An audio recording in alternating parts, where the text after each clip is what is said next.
this computer.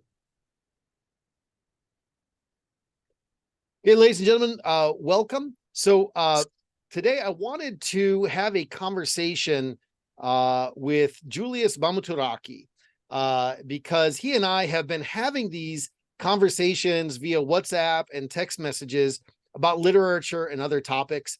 And he's, we thought it would be really good to not only do this live, but to include you all in this and to provide it for others to listen to as well.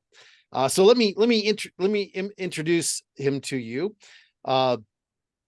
Julius Bamuturaki is an assistant lecturer at Kyambogo University. He has his MA in literature. His thesis was on classicism in contemporary African literature. He's the staff minutes secretary for his department, which is the Department of Literature and Film Studies. He is also the exams coordinator, and he's the patron of ELSA, the English Literature Student Association there at Kyambogo University. And I will also say from my own conversations with him, a really bright and interesting scholar. And so we just wanted to talk a little bit about today. We wanted to talk about Beowulf. We're just going to kind of like keep it stuck on one subject. So welcome, Julius. It's really good to talk to you today. Thank you so much, Professor, for that very wonderful introduction. I'm really grateful. So let's start with let's start at the beginning. So one of the things that that sometimes my students come with different sorts of cultural knowledge about Beowulf before they study it in my class. It's very often something that was assigned to them in high school. Some of them read it, some of them did not read it, and sometimes they have to do it for another class. So it's something that they are familiar with the name of, but they don't often know anything about it, or it's something that they had to read in school and maybe learned on a very kind of basic level. What is so for the students that you encounter? What does that look like? How do they approach the text? Okay, thank you so much. And first of all, how did I get to know this very wonderful literary work? When I was an undergraduate, in my third year here, we have electives and core courses, which I think is also done that side in your university. And so one of the professors who was teaching told us that there was a course which he was teaching titled Changing Patterns in English Poetry, in which of course we're being introduced to the evolution of English poetry right from the old period up to the contemporary times. And so he tried selling out the ideas of what the scope was going to include, and I felt very much fascinated, and I decided to join it. I think the lecture was not that easy, so students feared him, but for me, I went for him because of the scope of what he had to offer. And so in here, I think we're looking at dissecting English poetry in terms of eras. So starting from the old period up to the modern times, I was very much, and then I was introduced especially in the Old English poetry. That's when I got to know of Beowulf. Now, first of all, my experience as a student, as an undergraduate student by that time, I think he initially gave us a version of Beowulf, which was a little bit in an archaic language, so much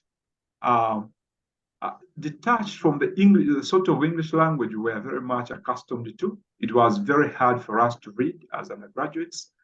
And later on, I think he saw we were struggling with the language. So he brought now the much more modern version, equivalent version of the text.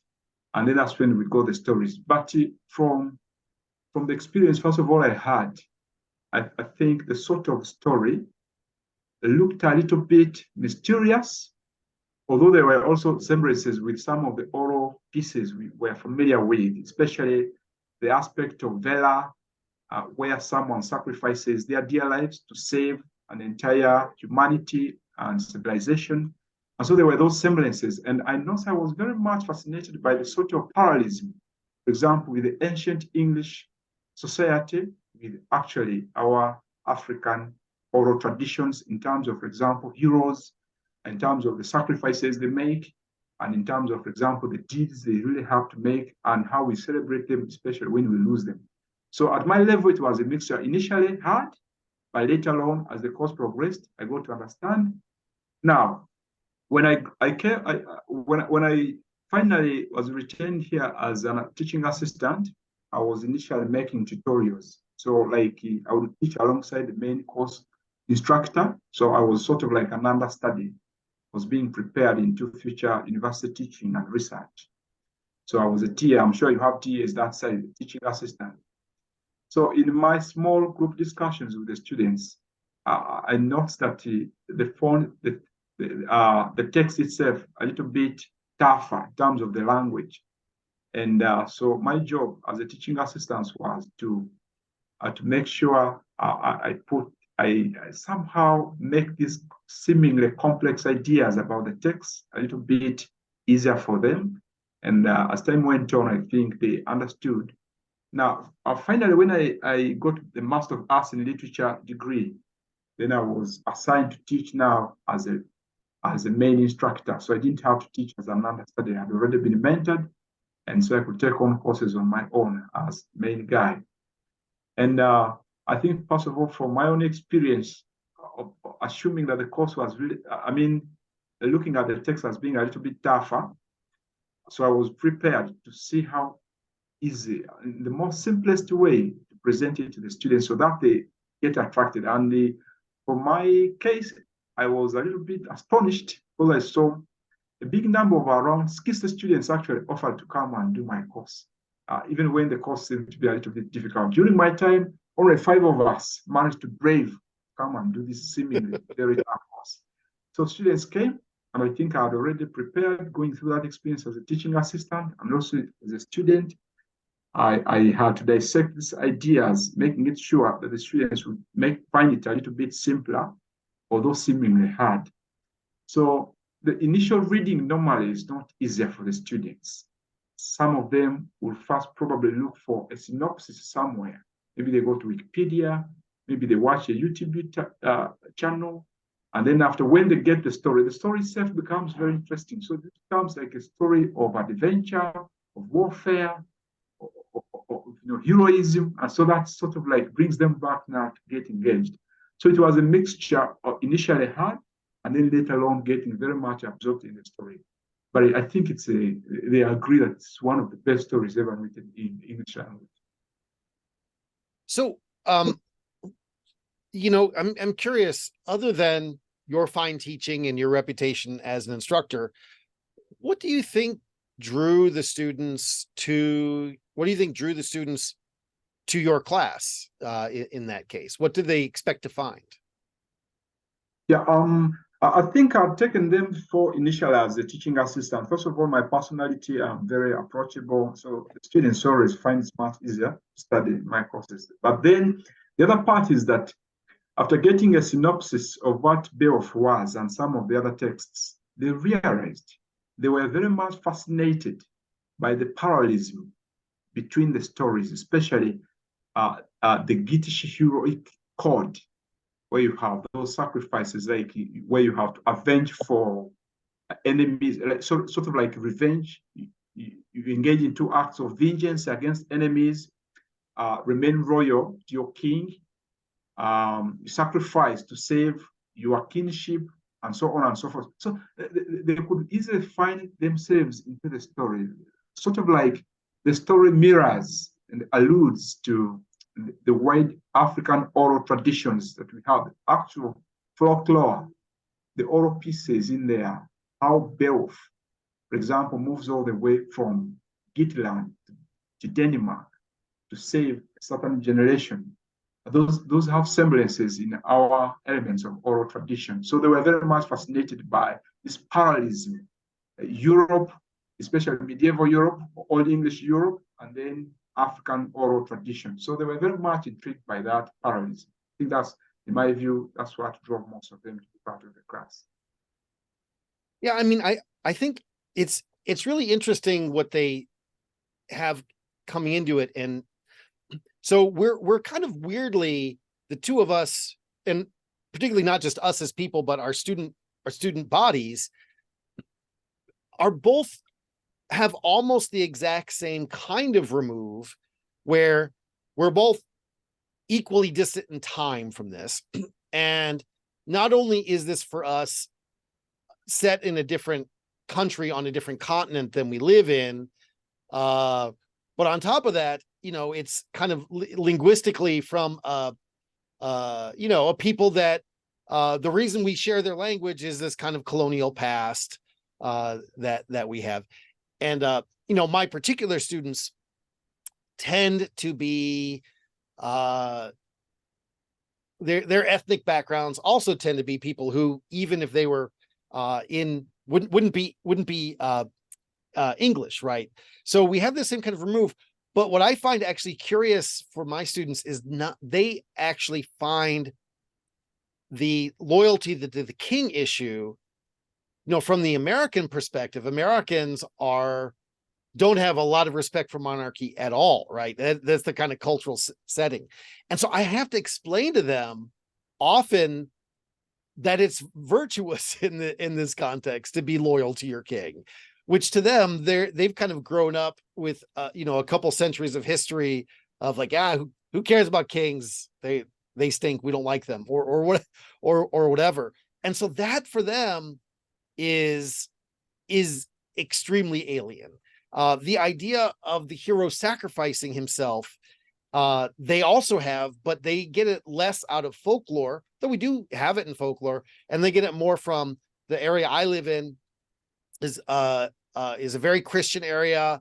And so the idea of a kind of sacrificial hero is, of course, the central idea of Christianity. And so they almost immediately they want to see Beowulf as a Christ figure.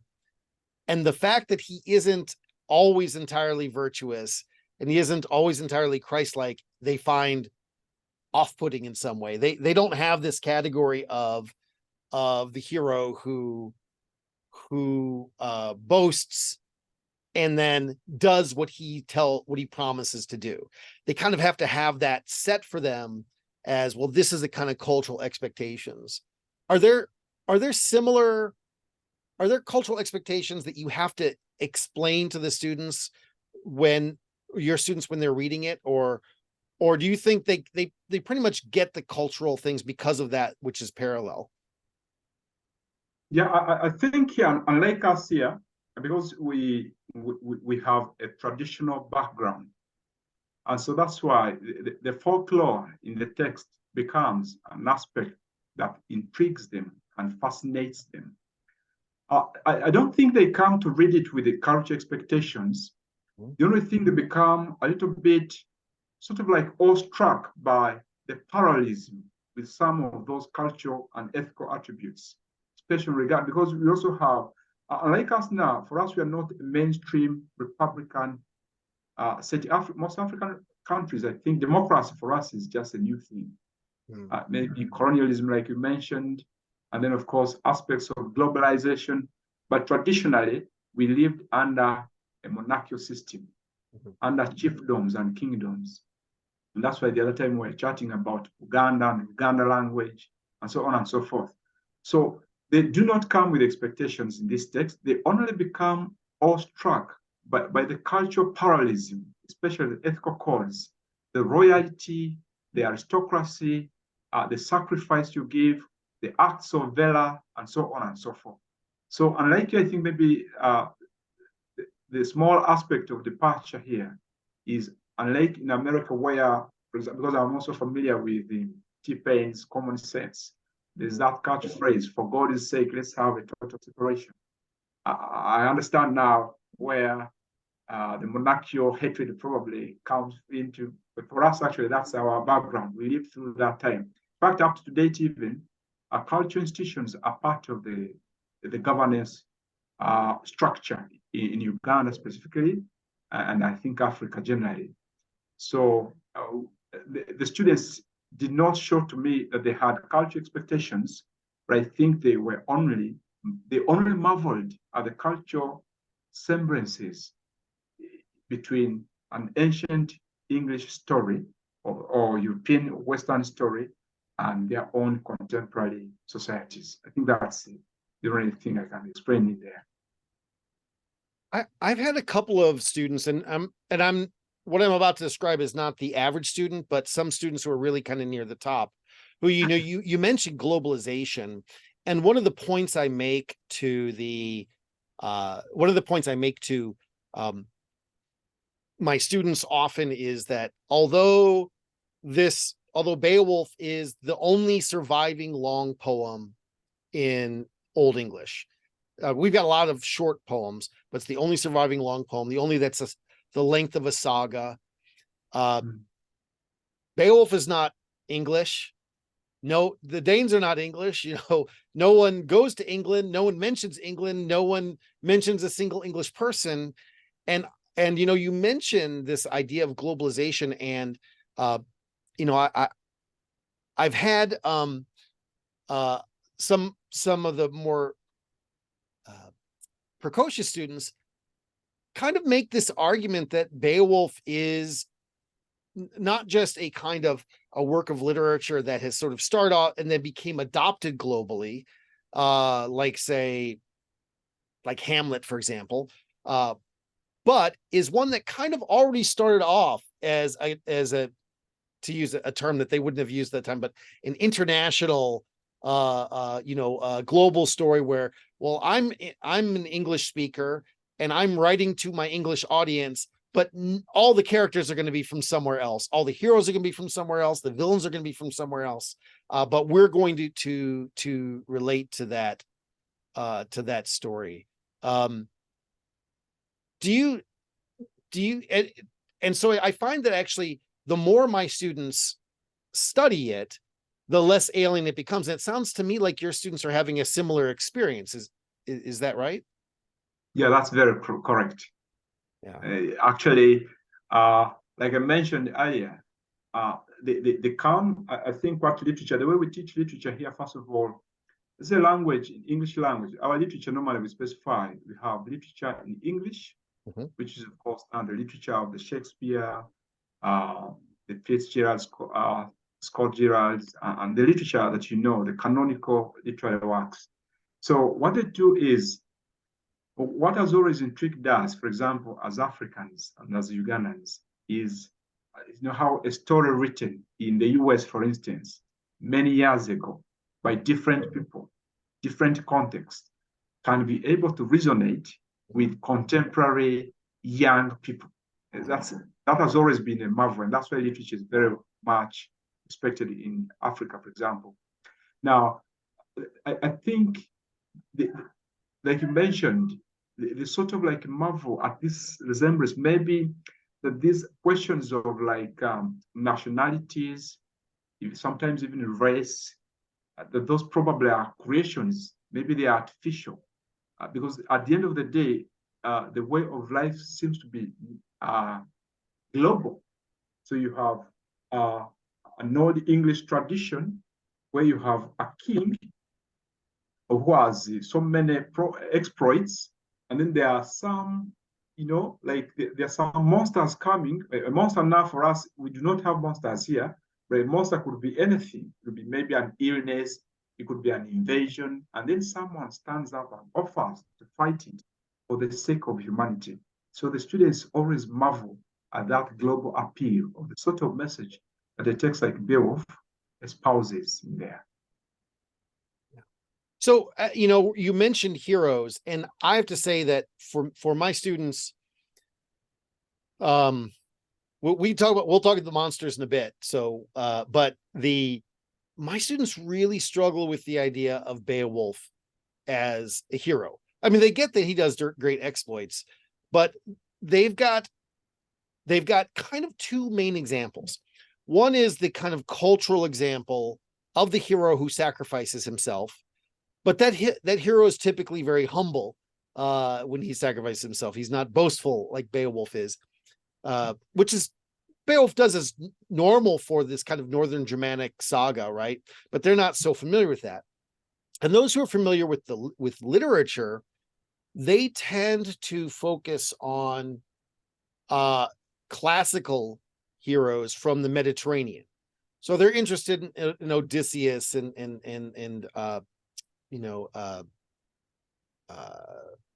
I'm blanking on the name, Hector and Achilles, and what they're interested in, what they expect their heroes to do is to have some sort of crisis and to learn from their own flaws, maybe to fall because of their flaws, or to learn from their flaws. And they expect their heroes to change and develop. And of course, Beowulf just gets older and better until he finally dies.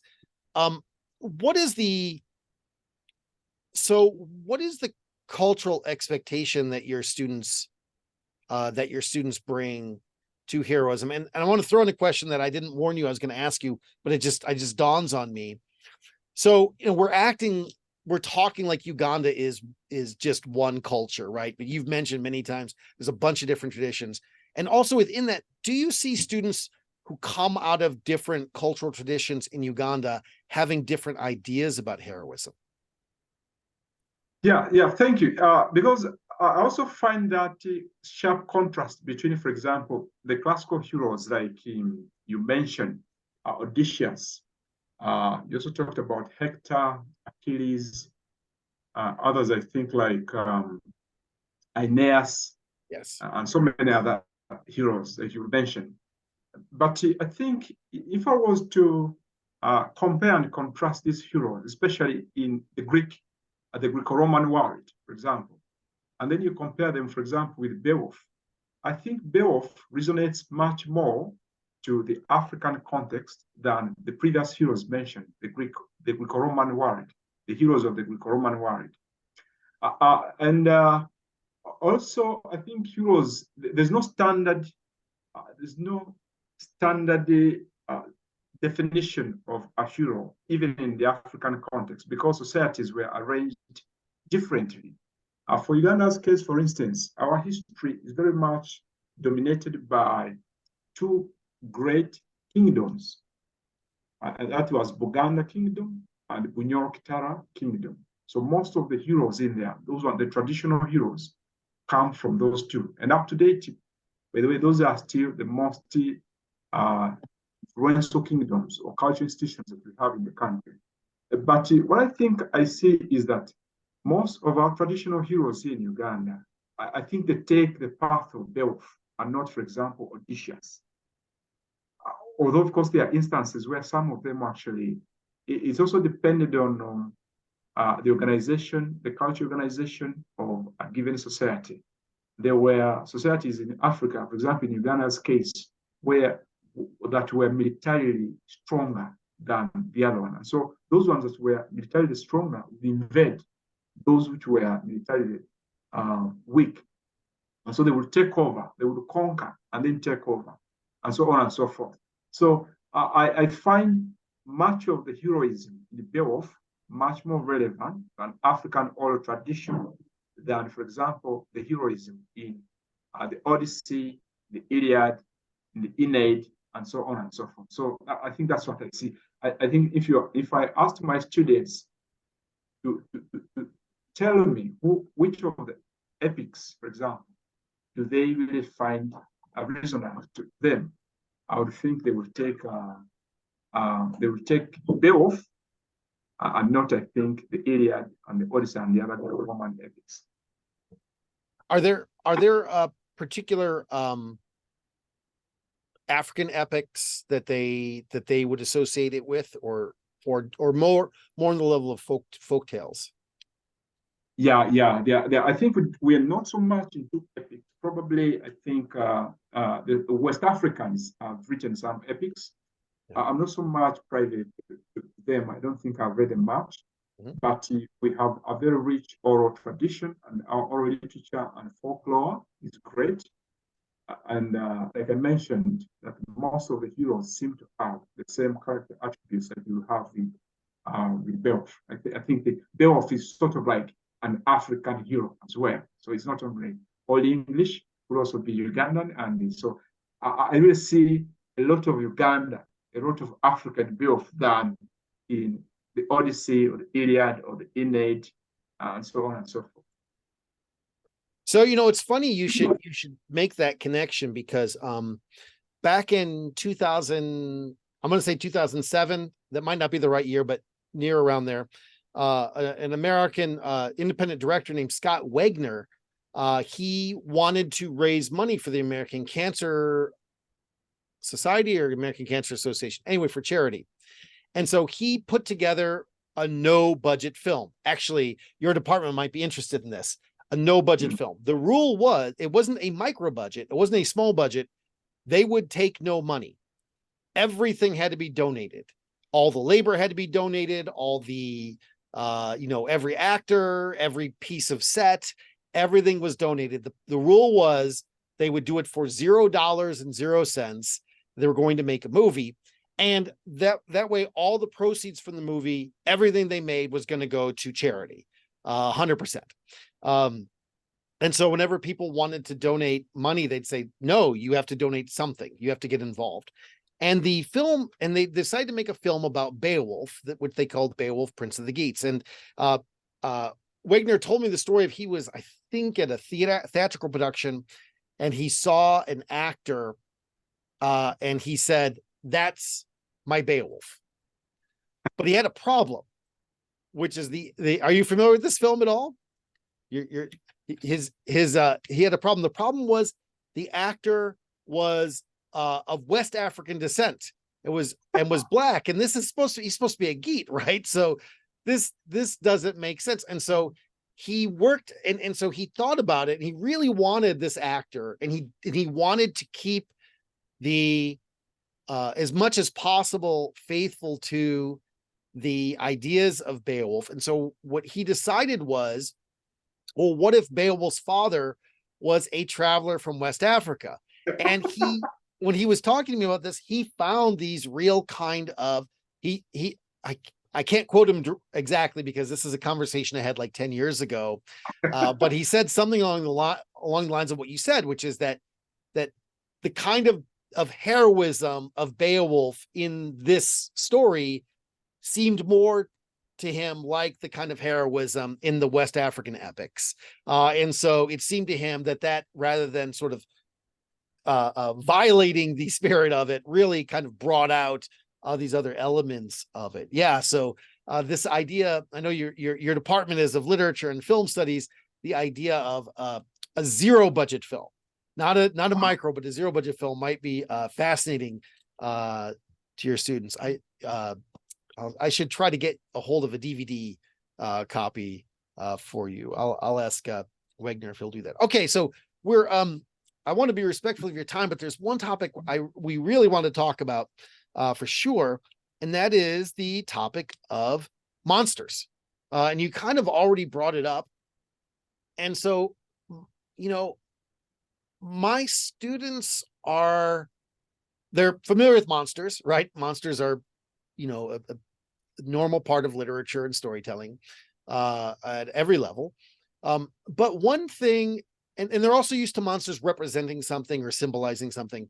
But one thing that they struggle with is just like they like their heroes to be complex, they like their monsters to be complex. And for that, and another reason, which I'm going to talk about, they particularly Grendel, like the dragon seems like an animal, so they're fine with that, right? But particularly Grendel, they kind of don't understand, why doesn't God like Grendel? And why can't Grendel be sympathetic in some way? And part of the reason is a kind of cultural a cultural disposition toward trying to understand the motivations of monsters or the enemy.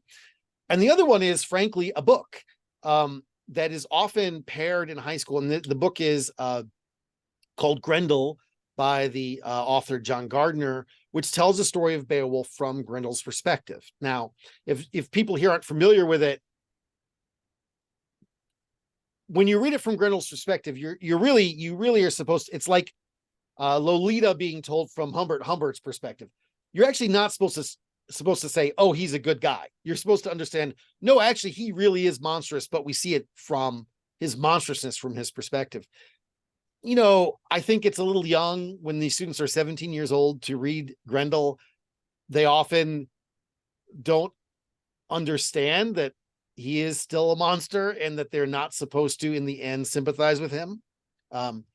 They can empathize with him, but they're not supposed to say, and therefore what he does is just. I think that's more a sign of youth. I remember being young and thinking the same kind of thing. But what about this idea of monstrousness? How do your students see the monsters? How do they think about them? How do they relate to their own cultural traditions of monsters also? Yeah, I think if there is one area in the text which is a little bit abstract for them, is on the question of monsters.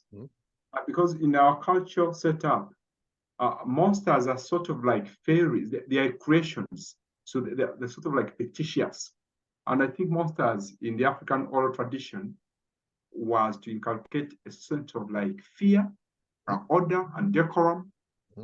Not necessarily that the monsters existed. For example, I remember growing up, we'll be told that you do not have to make noise in the dead of the night because there might be fairies out there. So if they overheard you speak, they will simply come and grab you. I think the moral was you become disciplined, you learn to not make noise at night, and so to create some bit of order. I think, but now in reading Beowulf, they see sort of like a developed personality, a character in Grendel and even Grendel's mother, including the fire dragon, for example. I think that's one area that sort of like makes them think so much how these monsters are made to be sort of like to become real. And yet in the African folklore, monsters are sort of like mere stories which are meant to scare young people especially, and the instances to create order, decorum, to create unity, to belong, to sort of like learn that certain things are not meant to be done, and so on and so forth. So the clear-cut contrast between the African tradition and the Old English Germanic tradition as presented in Beowulf is probably on the question of monsters. But when it comes to the question of heroism, the Beowulf and the sacrifices, the loyalty, and so on and so forth, that one, it's sort of like they resonate. It's resonant. The monsters are a little bit alien to the African setup. I think we only have monsters in the case of superstition, create a bit of like fear, to sort of like to guard us against doing certain things that might not be deemed morally acceptable in our societies. I think that's the only difference I see there. The monsters seem to be real. It looks like they come because actually Grendel fights monsters. Beowulf fights monsters, fights even the fire dragon, the monster's mother. That's almost it. For us, our wars, we normally fight, I think we fight human beings. We don't fight monstrous creatures. Like maybe that's the difference I can say. That's really interesting. So one thing when I'm teaching students about in literature where there are different gods, and there are, a polytheistic religion versus things from monotheistic religions. One, they often struggle with how to think about them. And sometimes I'll tell them, okay, even though we use the word God for, the Norse gods or the Hindu gods or as a category, they're not actually the same thing as, say, a monotheistic god like Allah or the god of Christianity. They're actually, it's really a different thing, even though we end up using the same word. And so do you think that this might be leading, but I really don't know the answer to this. Do you think that monsters are not just different, but are a totally different category than what they're seeing here in the monsters of Beowulf? Or do you think they relate to some other category of being, like a powerful enemy or something. What was the closest kind of the closest category, a cultural category your students have for monsters in here? I think the closest that they look at the monsters are sort of like symbols, like you mentioned. These are symbols of, for example, enmity. So, for example, in Africa here, during the wars of conquest, there were those tribal wars. So, for example, in kingdoms where wanted to assert their valor, so they would sort of like invade a neighboring kingdom and take over. So, now, the enemies sort of like would be seen as monsters, but not like the real monsters. Like we have creatures here as monsters. I see monsters, for example, I see the Cyclops in the Odyssey, which Odysseus fights, and then all those other things. I think in the Western world, they really have those monsters. For us here, I think the monster probably the closest can be is simply to look at it as a symbol of something that sort of like causes you trouble, something that you have to contend with, something that threats to your existence, something that will always be there to cause unease, and so on and so forth. But I think the students used to look at them because they don't really come from that background where they are monsters and they see them. Those are sort of like superstitions. So monsters, maybe the closest they do is take the aspect of a symbol of an enemy, something that really gives you a lot of hard time. So I think that's the closest culture of semblance monsters can have. So that's what I think that's where I told you the students were struggling to connect how that resonates with their own traditional life background. So, to get at another issue that I also didn't tell you we're going to talk about, but I'm really interested in now. You started talking about how the students see this, how they see symbolism. So sometimes my students want to draw a lesson from a work of literature. Sometimes they want to enjoy a good story. And a lot of students, they come to Beowulf and thinking, finally, I get to read a story about dragons. I had a student say everything's better with dragons, and that's why he liked Beowulf. So that's what he wanted to read. And often they struggle with Beowulf. And one thing, when I talk with them about this, one lesson that my students can sometimes take from this comes from something very alien to them, which is a sense of fatedness. So there's this sense of being fated in actually not just in English culture of that time too, which American students, they see themselves as masters of their own, of their own fate. Your choices are what decides what happens to you. And they don't like to think that they don't like all the different ways that we are fated. I was born in a certain year. I did not choose that year. There's nothing I could have done to affect the year I was going to be born. Right. I was born to a certain family, so forth and so on. Like those are all part of my fate, whether I like it or not. And American students don't even think about the world in that way. And so they often think about fate as being something that is negative. And so to see Beowulf, whenever someone says, well, what if the monster's going to kill you? He says, that's my fate. And I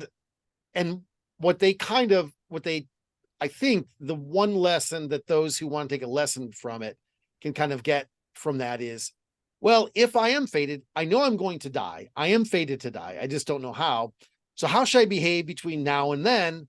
Oh, I should be heroic, right? Why not be heroic? I'm going to die anyway. So I might as well die a hero rather than die a coward. And I think for the students who really want a lesson from their literature, that's my students, the one that they tend to grasp hold on. Do your students also have this idea of they want something didactic, they want a lesson out of it? And if so, what do they gravitate toward?